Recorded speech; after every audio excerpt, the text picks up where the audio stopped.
बहुत बहुत शुक्रिया कमरदान शरीफ साहब। लेकिन मैं आपको एक बात बताऊं, सिराज कुरैशी साहब, कल भी मैंने ये बात कही थी और उसको आज फिर मैं दोहरा रहा हूँ। It's is nothing concern with the that how I am associated with Siraj Qureshi साहब।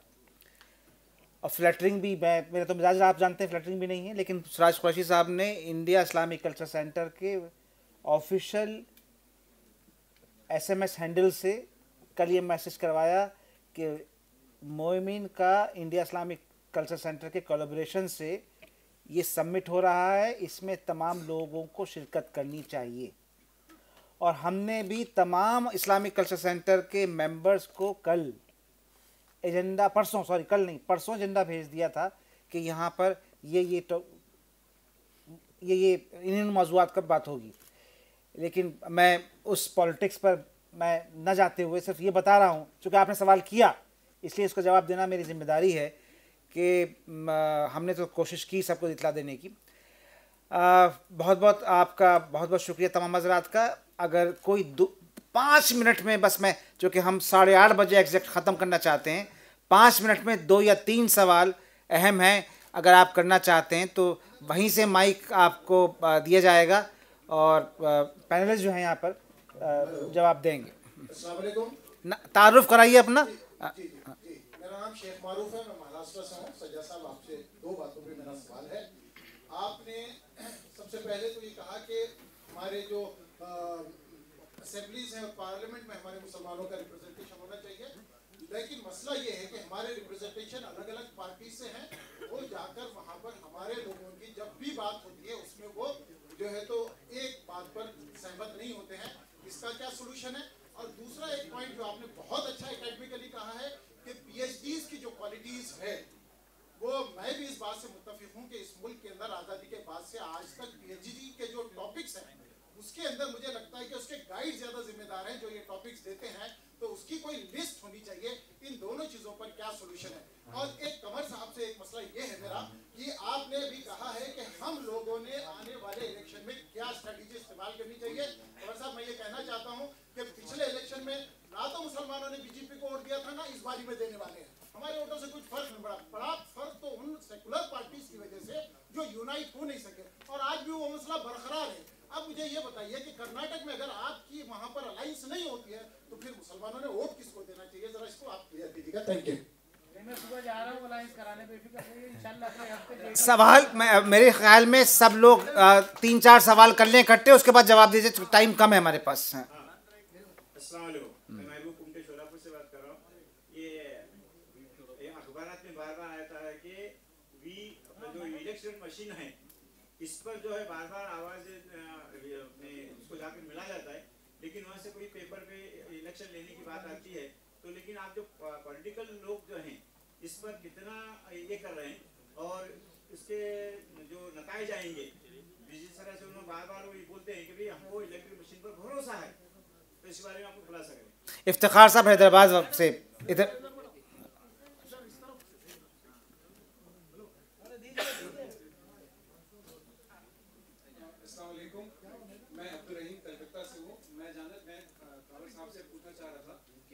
बातें करी, जिस तरह के मुद्दे उठाने की बात करी, we are still talking about the change, before the digital onslaught world. आज बिल्कुल मिजाज वोटर्स का बदल चुका है। We have to understand we are dealing with the first generation who are born after 2000 who will vote in this election. आज perception उनकी बिल्कुल बदल गई। आप कह रहे we will go faceless, उनके सामने एक फेस है। How are they going to see this? आप भले कहिए हमें पार्लियामेंट्री डेमोक्रेसी पसंद है, लेकिन अगर उनके मिजाज में वो कहते हैं हमें प्रेसिडेंशियल इमेज हमें चाहिए, we want a strong leader, even if he is wrong, we want a decisive leader, तो हम क्या इसका जवाब देंगे? हम आज 1970 या 80 या 90 के जवाब लेकर के उन लोगों के पास जा रहे हैं who have actually changed their choices and preferences. एक 2 सवाल और हम पूछेंगे, उसके बाद सब हमारे पैनलिस्ट जो हैं वो जवाब देंगे सबके एक साथ। हाँ,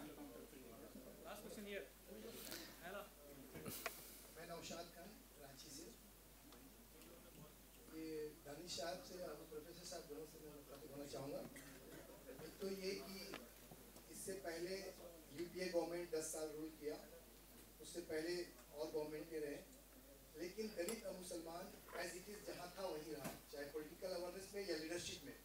लीडरशिप नहीं बढ़ी, पॉलिटिकल अवेयरनेस में नहीं बढ़ा, अभी की पोजीशन ये है जैसा वो सैफुल्लाह साहब ने बताया कि 3 से करोड़ मुस्लिम का, 4 करोड़ दलितों का वोटर लिस्ट से गायब है, जो हमारे किसी लीडर के कान नहीं रेंग रहे हैं, वो उस पर इंटरेस्टेड नहीं है।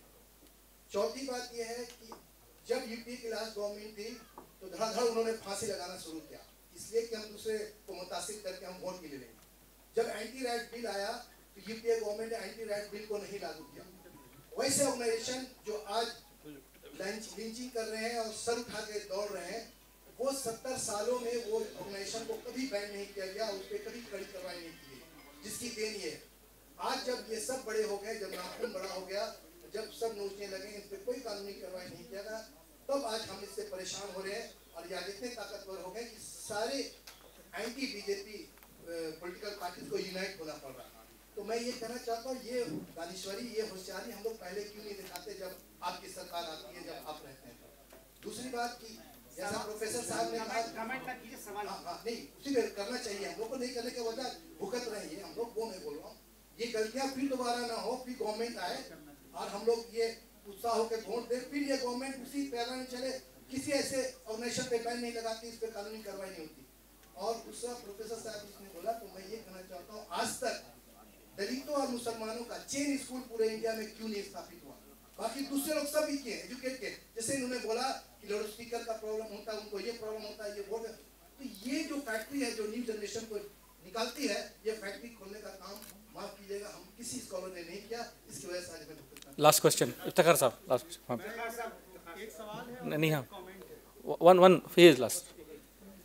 मेरा एक सवाल ये है कि 2014 का जो इलेक्शन है, जिसमें जो मुस्लिम वोट इरेलेवेंट हुए हैं, उसको किस तरह से रिलेवेंट किया जाए, एक। और दूसरा ये है कि एएमयू वाली बात है, तो एएमयू में आप देखिए पॉलिटिकल साइंस का मैं जस्ट आपको एक दे रहा हूँ कि जो अभी 5 प्रोजेक्ट कंप्लीट हुए हैं, वो कितने मुस्लिम से रिलेटेड है। पहला जो प्रोजेक्ट कंप्लीट हुआ है, self determination in Islam in case study, general election in UP, A study of the 15 Lok Sabha.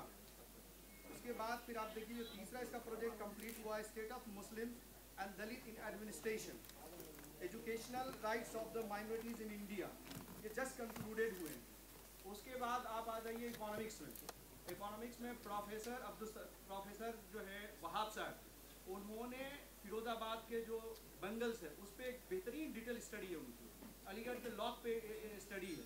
फिर उसके बाद आप आ जाइए सर क्वेश्चन इस पे, मैं ये कहना चाहता हूँ कि ये एएमयू को आप क्यों टारगेट करते हैं? एएमयू काम नहीं कर रही, तो दे विल आंसर, लेट्स या दे विल आंसर। इफ्तिखार साहब, जी जी, they will answer. Anwar Danish साहब, आपको बहुत बहुत मुबारक, क्योंकि आप एक इम्पोर्टेंट लीडर हैं जेडीएस के। अभी जैसा कि आपने कहा कि 2019 में बदलाव आएगा, तो एक बात मेरी ये समझ में नहीं आई कि अगर मुसलमान कांग्रेस से नाराज हैं तो फिर दूसरी पार्टी इख्तियार में आ जाती है जो बीजेपी है। तो आज ये कहा जा रहा है कि जो है बीजेपी को हटाना है, तो फिर वही ट्रेडिशनल हम जो है वोट हमारा इस्तेमाल करें। तो मैं ये आपसे ये सवाल करना चाह रहा हूँ कि क्यों ना मुसलमान कोई तीसरा रास्ता इख्तियार करें जो दोनों के बीच का हो। और एक सवाल हमारे सज्जाद हुसैन साहब से है। हुसैन नहीं, मोहम्मद सज्जाद। सज्जाद हुसैन साहब से, फिर हुसैन नहीं, मोहम्मद सज्जाद। मोहम्मद सज्जाद, साहब अपॉलजीज सर। तो आपसे एक ही सवाल है साहब कि अज़ान के बारे में आपने कहा फजर में 50 माइकों से अज़ान आती है। इस हिंदुस्तान में जो गंगा जमुनी तहजीब है, यहाँ सिर्फ अज़ान की आवाज़ नहीं आती बल्कि सुप्रभातम की भी अज़ान आती है। और कई बार हम सुप्रभातम सुन के भी फजर में उड़ जाते हैं।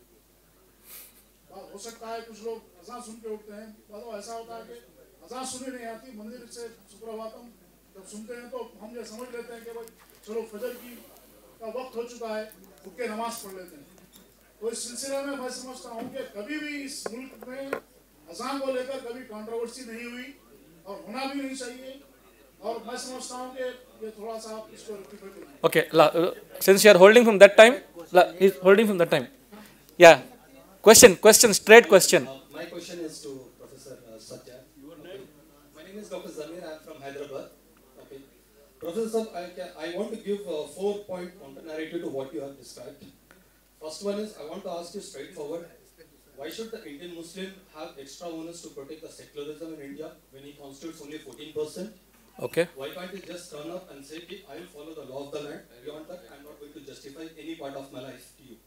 Second thing I wanted to ask you was, you spoke about university leaders. I don't know the kind of leader you are referring to, but my question is, if you don't encourage our Muslim students to emerge as leaders in university politics, from where are you going to find the next generation of leaders? Third thing I wanted to ask you was about the hoodlum theory which you have proposed.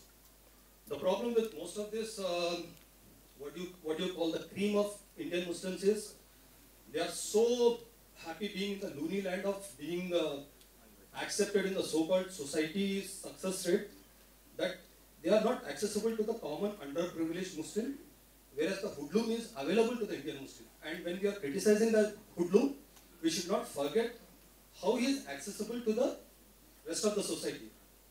And Last fourth thing I wanted to ask you about was okay. let me come to this Thanks. अभी answers, all answers. तो first देखिए, हमारे leader मुत्तहद नहीं है, लेकिन हमारी आवाम जो है मुत्तहद है, अक्लमंद है, सोच समझ कर फैसला लेती है। 2 बार जो मनमोहन को मौका दिया गया, वो हम मुसलमान मुत्तहद ही थे, उनको मौका दिया गया, काम नहीं होने की वजह से फिर मोदी को मौका दिया गया है। हम आवाम मुत्तहद है। अकाउंटेबल तभी बनाएंगे, इस पे बहुत पहले स्टडी थियोडोर पी राइट एक वेस्टर्न पॉलिटिकल साइंटिस्ट है, उनका स्टडी आ चुका है इंडियन पॉलिटिशियंस के बारे में ही कि मुस्लिम लेजिस्लेटर्स इनफेक्टिव क्यों होते हैं, और वो बहुत पुरानी स्टडी है, तभी वो बता चुके हैं कि वो पार्टी के लीडर हैं, पार्टी का एजेंडा देते हैं। जब तक सिविल सोसाइटी की तरफ से सवाल नहीं जाएगा, जो वोट दे रहा है वो उसको अकाउंटेबल बनाएगा कि ये मेरा एजेंडा है, इस पे आओ तुम पॉलिटिक्स करो। अदरवाइज़ वो पार्टी की ही बातें करेंगे। जो वोटर हैं वो अपना एजेंडा तय करें। जो एजुकेटेड मिडिल क्लास है वो लीड नहीं लिया है एजेंडा तय करने में, लेना होगा। ये हमने वाज़े तौर पर अपने प्रेजेंटेशन में कह दिया था। पीएचडी की क्वालिटी पे क्वेश्चन आया है। पीएचडी की क्वालिटी आपने कहा था ये पूरी तरह से सुपरवाइज़र की जिम्मेदारी है, और वो जो बोर्ड होती है, बोर्ड ऑफ स्टडीज़ कहलाती है, जो supervisor and his and her colleagues, उनके वो क्वालिटी डिटरमिन करने का। उस सिलसिले में एक सवाल दूसरी तरफ से आया कि ये प्रोजेक्ट हुआ, वो प्रोजेक्ट हुआ। देखिए, इस पे इंडियन एक्सप्रेस में जामिया के मिलिया इस्लामिया के तबरेज़ नियाज़ी का आर्टिकल आ चुका है बहुत इस पे कि यूजीसी फंडेड प्रोजेक्ट के जो रिसर्च होते हैं वो इतने इन्फीरियर क्वालिटी के होते हैं कि वो रिसर्च कभी भी top tier journal, academic journal में छप ही नहीं पाते हैं, तो वो पॉपुलर डोमेन में कहाँ जाएगा। दलित मुस्लिम्स का सवाल हमने कल ही इस पर पेपर प्रेजेंट किया अभी इंडिया इंटरनेशनल सेंटर में। ये बहुत ये कॉम्प्लेक्स इशू है कि अभी तक इस पर क्यों नहीं लाया गया। इसमें 2 तरह की बातें हैं। जो लोग दलित यानी अर्जाल और अजलाफ दोनों कम्युनिटी को मिलाकर पसमानदा बोल के सियासत कर रहे हैं, उनसे भी हमने ये सवाल किया है कि उनके जो लीडर्स हैं वो कब अंबेडकर से और लोहिया से बात किए, अंबेडकर इनके लिए कब बात किए। वो तहरीक अंबेडकर को अपना आइकन बना रहा, बहुत अच्छी बात है। अंबेडकर साहब ने कॉन्स्टिट्यूएंट असेंबली डिबेट में या उसके बाद 1950 में जब दलितों को रिजर्वेशन दिया जा रहा था और रिलीजन के बेसिस पे डिस्क्रिमिनेट कर दिया मुस्लिम दलित्स को और क्रिश्चियन दलित्स को कि इनको शेड्यूल कास्ट का स्टेटस नहीं मिलेगा, तब न तो अब्दुल कयूम अंसारी बोले थे मेरी जानकारी के मुताबिक, न अंबेडकर बोले थे, और लोहिया भी शायद नहीं बोले थे। अगर मेरी जानकारी महदूद है, अगर कोई करेक्ट कर दे तो सही है। मेरी जितनी जानकारी, जितना हमने देखा है, टेक्स्ट वेक्स्ट जो भी एविडेंसेस जितना मैं देख पाया हूँ, मुझे ऐसा कोई एविडेंस नहीं मिला जिसमें इन तीनों लीडरों ने कभी ये आवाज़ उठाई हो कि उनको शेड्यूल कास्ट में शामिल किया जाए। उस वक्त नहीं उठी थी। अब ये तहरीक चल रही है, ये हमने कल भी कहा था और दलित एक्टिविस्ट्स के मौजूदगी में कल कहा था इंडियन इंटरनेशनल सेंटर में कि आज क्या है कि हम लोग तो मांग रहे हैं कि हम मुस्लिम के दलित को शेड्यूल कास्ट का स्टेटस दो। दलित लेजिस्लेटर्स जो भी हैं, वो चाहे प्रकाश अंबेडकर हों या कांचाई लाइया, वो लेजिस्लेटर नहीं हैं, मतलब इंटेलेक्चुअल्स हैं, एक्टिविस्ट्स हैं। लेकिन जो दलित लेजिस्लेटर्स हैं, मायावती, रामविलास पासवान जो भी हैं, क्या उन लोगों ने कहा है कि हाँ ये बहरहाल दलित हैं, मज़हब इनका जो भी हो हम इनको लेंगे, आइए शेड्यूल कास्ट में शामिल कीजिए। इसकी कोई तहरीक चलाई है? मायावती ने क्या भारत बंद किया है इस पर? तो ये एक है इशू। इसमें एक और बात आई थी कि कम्युनल पॉलिटिक्स, तो हमने प्रेजेंटेशन में शायद ये पॉइंट रख दिया था कि कम्युनल पॉलिटिक्स का अल्टीमेट बेनिफिशियरी, ये मनोज झा ने भी कह दिया था, कम्युनल पॉलिटिक्स का अल्टीमेट बेनिफिशियरी सिर्फ बीजेपी होगी। इससे पहले जब बीजेपी कमज़ोर थी तब कम्युनल पॉलिटिक्स करके सेकुलर पार्टियां फ़ायदा उठाती थीं। तब वो कभी मुस्लिम कंजर्वेटिव को अपीज़ करती थी, कभी किसी को करती थी, कभी कुछ करती थी, कभी ताला खुलवाती थी, कभी कुछ करती थी। ये इसकी तफसील में हम नहीं जाना चाहते हैं। बस ये कि कम्युनल पॉलिटिक्स जो भी करेगा फ़ायदा सिर्फ एक ले जाएगा।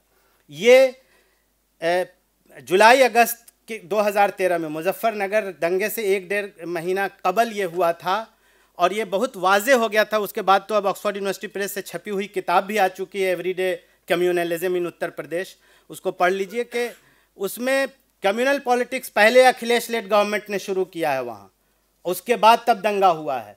इनकी सियासत क्या थी ये उस किताब में काफ़ी तफसील दी हुई है।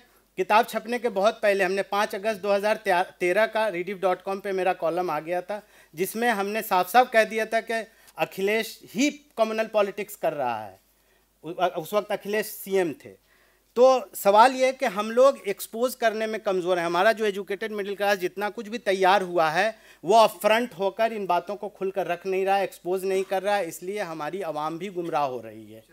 बुरी मत लीजिए, हमने बहुत साफ कहा और उसमें हमने जो थियोलॉजिकल स्कॉलर का हमने की मिसाल भी दी थी कि बेसिकली मॉडर्निटी का पूरा, आप डेमोक्रेसी में रह रहे हैं तो प्राइवेट स्फीयर में आपको जाना होगा। रिलीजन को, चाहे वो हिंदू का हो या मुस्लिम का हो, मेजॉरिटी का हो, माइनॉरिटी का हो, इन चीज़ों को प्राइवेट स्फीयर में रखना होगा। रही बात अजान का, उसकी ट्रबल उसका शुरू हो गया हुआ है। Journal of Muslim minority affairs London से निकलता है, पिछले 79 से निकल रहा है। 2016 का आर्टिकल पढ़ लीजिएगा। स्वीडन में, इजराइल में, इंग्लैंड में, जर्मनी में, इन 4 जगहों पे ये प्रॉब्लम शुरू हो चुका है। हम प्राइवेट स्फीयर में रखेंगे या नहीं रखेंगे चीज़ों को? जुलूस, हम मजहबी जुलूस क्यों पब्लिक मकामात पर निकालेंगे? हमने अजान की सी बात नहीं की थी। बाद में आप क़याम बगैर, हम लाउड स्पीकर की बात कर रहे थे और वो जिस मजमून का हम हवाला दे रहे हैं उसमें भी लाउड स्पीकर की हम बात कर रहे हैं, सिर्फ अजान की बात नहीं थी। मतलब आप 12 बजे तक मिलाद भी कीजिएगा, फिर 4 बजे से ये भी क़याम भी शुरू कर दीजिएगा। इस पर सोचिए, नहीं सोचिएगा तो जो भुगतना है भुगतेंगे। आपने एक सामने एक सवाल तो ये हुआ कि भाई why only 2 parties? Why can't Muslims have a third alternative? I was the propagator of this theory till recently. और मैं मानता था कि ऑल्टरनेट होना चाहिए, कि अगर लोग कांग्रेस से नाराज हों तो एक दूसरा सेकुलर ऑल्टरनेट होना चाहिए हर स्टेट के अंदर, कि वो उसके पास जाए। क्योंकि ठीक है 15% जो है उनके लिए परेशानी हो सकती है, बाकी 85% के लिए वो नहीं हो सकती। तो ये मैं, लेकिन आज सवाल उससे कहीं बड़ा खड़ा हो गया कि क्या इस मुल्क में डेमोक्रेसी बचेगी या नहीं बचेगी। तो इसलिए हमें वक्त पे जब जैसे आता है उसमें ढाल लेना चाहिए। तो मेरा आज की डेट में मानना है कि हमें जितनी सेकुलर पार्टीज हैं उनको कॉमन एजेंडा एक है कि इस मुल्क में डेमोक्रेसी बचानी है, इस मुल्क में जो एस्टेब्लिश्ड इंस्टीट्यूशंस हैं उनको बचाना है, तभी ये मुल्क बचेगा इंशाल्लाह। दूसरा सवाल एक आया कि ईवीएम के ऊपर, कि ईवीएम पर क्या है। देखिए, no doubt there is a doubt on EVM के ऊपर शक है और हम लगातार इस बात को कहते आ रहे हैं। और मैं बहुत ब्लंट हूँ इसमें। नवेद साहब, मैं आपको बता दूं कि 2004 में के इलेक्शन के पहले जब इंडिया शाइनिंग कैंपेन चल रहा था तो उस वक्त ओपिनियन पोल्स और एग्जिट पोल्स बैन करने की बात हुई थी ऑपोजिशन पार्टीज की तरफ से, जब वाजपेयी साहब प्राइम मिनिस्टर थे। और मुझे याद है 2004 में एक डेलीगेशन और विपक्षी पार्टियों का गया था, ऑपोजिशन पार्टीज का, और मैं भी उस डेलीगेशन का मेंबर था इलेक्शन कमीशन से मिलने के लिए। उसमें comrade Sitaram Yechury, mister Kapil Sibal, TDP के लोग और सभी पार्टीज के लोग थे, लेफ्ट के लोग, कॉमरेड राजा थे साथ में, सारे लोग थे, एसपी बीएसपी के लोग, प्रोफेसर राम गोपाल थे। और हमारी डिमांड थी कि ओपिनियन पोल और एग्जिट पोल बैन किया जाए, क्योंकि ये मेरा मानना ये है कि ये ओपिनियन पोल्स नहीं होते, इलेक्शन से पहले ओपिनियन मेकिंग पोल्स होते हैं। करेक्ट। और ये स्पॉन्सर्ड होते हैं। मैं कभी ओपिनियन पोल नहीं कहता किसी डिबेट में, ओपिनियन मेकिंग पोल्स कहता हूं मैं हमेशा। अब देखिए क्या होता है, वो पीछे से सवाल बड़ा अच्छा किया कि साहब जब आप सरकार में आ जाएंगे क्या जरूरी है कि आप एजेंडा बदल देंगे या नहीं। मैं एग्री करता हूँ इस बात कि इंडिया शाइनिंग कैंपेन को इस मुल्क की आवाम ने धूल चटा दी, सरकार बन गई यूपीए की, doctor Manmohan Singh prime minister बन गए। लेकिन बदकिस्मती है इस मुल्क की सेकुलर जमातों की, जो शख्स उस डेलीगेशन का पार्ट था इस मुल्क का कानून मंत्री बन गया और ओपिनियन पोल और एग्जिट पोल करने की रिकमेंडेशन जब इलेक्शन कमीशन ने सरकार को भेजी तो उसी कानून मंत्री ने खाली एग्जिट पोल तो बैन किया कि भाई एग्जिट पोल अगर फेजेस में है तो एग्जिट पोल नहीं होंगे, जब election last day of polling हो जाएगा उसके बाद एग्जिट पोल हो सकते हैं। वरना पहले क्या होता था, फर्स्ट फेज का इलेक्शन हुआ शाम 6 बजे, इस फेज में इतनी सीटों का इलेक्शन हुआ साहब, इसमें ये पार्टी जीत रही है, ये होता था। तो एटलीस्ट वो लड़ाई हमने लड़ी, तो एग्जिट पोल बैन हुआ। लेकिन मंत्री बनने के बाद साहब भूल गए कि ओपिनियन पोल भी बैन करना था। ओपिनियन पोल बैन नहीं। मैं एग्री करता हूं कि सारी चीजें दुरुस्त नहीं होने वाली। दूसरी चीज, ईवीएम को लेकर के लड़ाई लड़ रहे हैं। हमने आज ही यानी कि कल इलेक्शन कमीशन में तो हम गए थे 21 पार्टी के लोग, लेकिन कल हमने बाकायदे